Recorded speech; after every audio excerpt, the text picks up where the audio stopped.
नमस्कार बंधुरा सीमार रान्नाघरे आपनादेर सकलके स्वागत जानाई। बंधुरा ताहले शुरू करा जाक आजकेर रेसिपि इलिश माछ भापा। एखाने आमी एकटा छोटो साइजेर इलिश माछ नियेछि।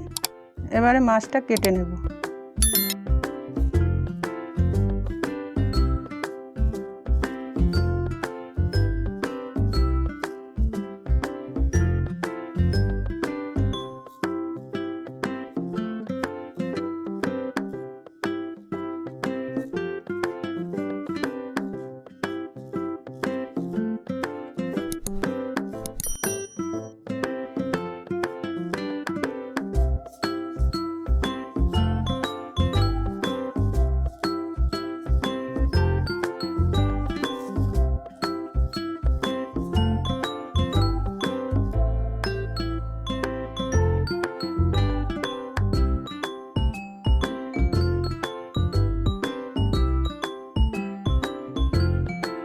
माछ काटा हये गेछे।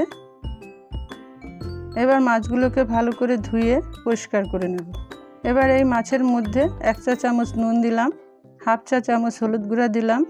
एबार माछगुलोर साथे भालो करे माखिए नेब। माखानो हये गेछे। एबार रान्नार जोन्नो मशलाटा रेडी करे नेब। एखाने आमी एकटा मिक्सि जारे 1 चा चामच सादा सर्षे दिलाम। आपनारा चाइले कालो सर्षेও दिते पारेन। 1 चा चामच गोटा जिरा दिलाम। এই ইলিশ ভাপা রান্নায় সরষের সাথে একটু জিরা দিয়ে আমার মতো এভাবে বাড়িতে একবার রান্না করে খেয়ে দেখবেন, এর স্বাদ অসাধারণ। এবার 4টা কাঁচা লঙ্কা দিলাম। ঝালটা অবশ্যই আপনাদের প্রয়োজন মতো। ছোট চামচের 1 চামচ নুন দিলাম, হাফ চা চামচ হলুদ গুঁড়া দিলাম, অল্প একটু জল দিলাম। এবারে পেস্ট করে নেব। মশলাটা পেস্ট করা হয়ে গেছে। এবারে একটা ছোট পাত্রে 2 পিস মাছ দিলাম। এবারে এর মধ্যে পেস্ট করা মশলাটা দিয়ে দিলাম।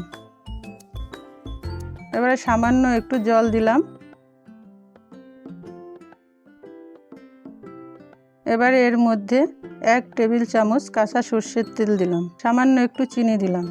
এবারে তেলটাকে মশলার সাথে ভালো করে মিশিয়ে দেব।